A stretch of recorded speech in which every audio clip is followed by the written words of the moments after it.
Hey, what's up guys? Footyholics here. Welcome to my first ever video on YouTube. It's a pretty exciting day for me, and for today, episode 1 of the Middlesbrough career mode. Hopefully it'll be a good one and you all will enjoy it. The first thing we're going to do here is do a little bit of housekeeping, and I'm choosing my nation as the country I'm actually from, Barbados. Unfortunately, they don't have a team in FIFA, so national management wouldn't really be anything too big. And I don't know if I'll do any national management in this series, but we'll see. We definitely won't be from Barbados because we don't have a national team in FIFA. But the ultimate goal of this series is to bring Middlesbrough up through the ranks of the Premier League and manage to get them into Europe, hopefully into the Europa League, and progress from there to get into the Champions League and win everything we possibly can. We can try and win the Cups, try and win the League, try and win the Champions League, and just win everything we can. Obviously, it's going to take a couple of seasons, but hopefully we'll get there. Now, as you see here, our first thing to do is to choose which trophy we want to play in, which European friendly trophy we want to play in. We ended up choosing the one with the most money, just, well, for money's sake, really. We'll see more about that later. But I quickly went in and I looked at the team, and this is the team that I decided that I would start with. It's not really the best team in the world. It's got some good players and it's definitely a good base to start on. But we are for sure going to have to do some transfers in this window to try and get the team ready for the league. Now, I didn't really want to play Ben Gibson in the back because I don't really like his stats, but at the end of the day, he is the captain and we have to keep him here for at least one season for the fans' favourites. But anyway, next up is I'm going to show you all the scouts, and my rule of thumb when I play career modes by myself personally, I have a rule for myself is I only am allowed to transfer players that have been brought to me by my own scouts. Now, that being said, obviously in real life, the scouts would bring the manager the players, but also if the manager plays against a player, they can, quote, scout them themselves then. So that's also a rule for me. So only players that I have fully scouted and that have been brought to me either through my scouts or through me playing against them will be allowed to be able to be transferred to our club. So hopefully that will keep it a little bit more realistic and make you all enjoy it a bit more. Well, that's the hope at least. Next thing is we look at our objectives, and I'm not really sure how to go through with this screen because this is obviously a new thing in FIFA, but I think one of the main things is they want us to finish mid-table, which is quite the objective, to be honest, because they've just got promoted. But between that and we have to bring up one youth player from the youth academy who has to play 50% of the games next season. And those two are pretty difficult objectives, if I do say so, but we're going to try our hardest in order to achieve them. Now, our next part of this episode is going to be our first friendly match against a team that I'm not even going to bother to pronounce because there's no way I'm going to be able to say that correctly. But what I normally do for friendlies is I simulate them, and I normally put out my entire second team because of injuries and because of form. So if we play badly in the friendlies and all the players get bad form, when we start the league, we end up with players with bad form or with bad injuries. So this is my full second team, hoping that we can pull it out. And any money that we get from winning the matches is all gravy, really. In that one, it looks like we beat them 1-0, and that was a good result. Now, with the training in this career mode, I'm going to train the players every week, but I'm only going to show you snippets every now and again to let you know how they're going on. I just figure it'll be easier that way. Now on to the next match against a team, SMKN, Kane. I'm not sure how to pronounce that one either. I apologize in advance if my pronunciations of players' names or teams are a bit mixed up. I'm not really the best at that. But anyway, in this match we started off 0-0 obviously. And through the match, there really wasn't anything going on. And we had a couple substitutions there. And at the end of the day, look, see, they got an injury. And good thing that wasn't us. But even if it was, we have our second team, so it's not a big deal. But this game ends 0-0. And that puts us with 1 win and 1 draw in the group. Hopefully we can make it into the next round, because any money that we can gain will be better for us. Now just show you some players that I put on sale. I basically just went through and chose 2 players from every position that I'll keep, and everybody else was either sent out on loan or on sale, just to make some money back, because although our transfer budget is 24 million and about 76,000 a week on wages, we definitely need some more money if we want to bring in some great players. So I transfer listed all the players that I thought would be not too bad, and we'll go from there. And as you can see here, some bids came in for them, as this young left back is off, and he's now out of the club. Now in the scouting, we have this guy here who looks like a beast, Tin Jedvaj, and I sent the scout to scout him more, and I'm hoping that when he comes back we can see how good a player he is and possibly even get him. Now in the last friendly game of the group, we started off really well with Ramirez scoring the first goal in the first minute, but then right after that, Hunt for Hamburg scored and leveled the match.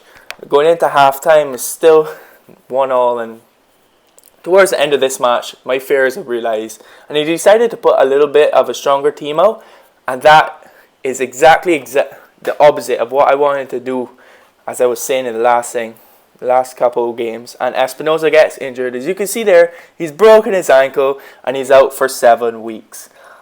Exactly what I said was going to happen, it happened. I just figured we'd try and get through the group, because any more money that we could possibly get would be better, but it didn't work out. Now our first bid for the season, I'm going for Saido Berahino from West Bromwich Albion. I think that he'll be a good player, and I'm hoping that he'll come through and we can eventually sign him. Now we had a bid in here for Antonio Barragan, and I decided to let him go just to free up some wages. His wages were about 30 grand, I think, so it's good for us to get some more wage budget there. Another offer here from Derry City for Byron Morris, I think his name is, and we've accepted that one as well, because I don't think we're going to end up using him. Now Berahino's club accepted his offer, and we put in an offer for him. We tried to lowball his wage just to see if we can get them down, because I'm not used to the negotiations in this FIFA, and although they generally don't change that much, the negotiations a lot of the time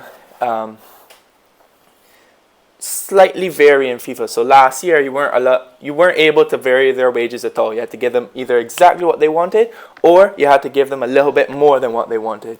But as you can see there, we put in a bid for Tin Jedvaj, and we hope that their Bayer Leverkusen can come back and give us the nod to enter agreement contract with him over his wage. And Berahino, as I said just now, didn't agree to his wage, and we had to up it to exactly what he wanted, or a little bit more, which was pretty unfortunate, but I was just testing the waters there.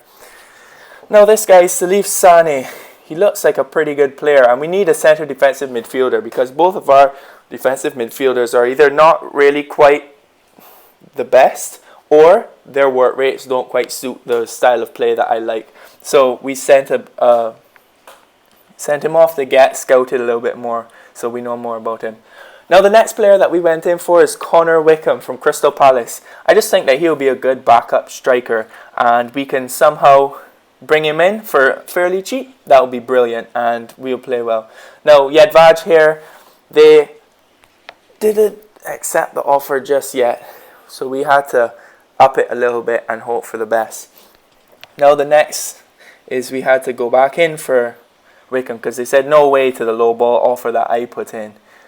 And you could probably notice that I like to low ball the offers, so if we get them for cheap, that's great. If we don't, unfortunately, well, we just have to raise the price. That way I save the most money I can, and we can get the players in on a cheap. So Jedvaj's team, Leverkusen, accepted the offer, and we put in a bid for him for 250,000 more a week than he wanted. So hopefully he'll be one to come to us now.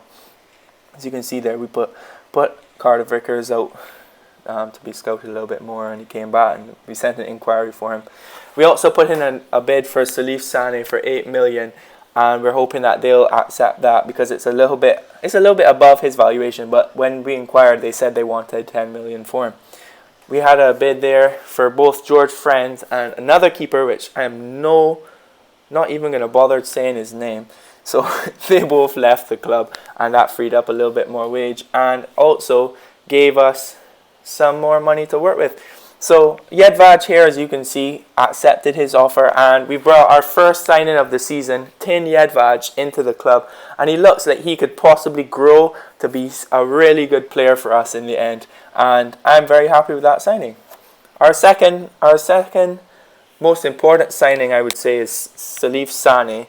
Well, other than maybe a proper striker, it's Salif Sane, because we don't have a good defensive mid and we really need one. So I'm hoping that, although his team declined that offer just now, I'm hoping that my new offer will be good enough to get him into the club.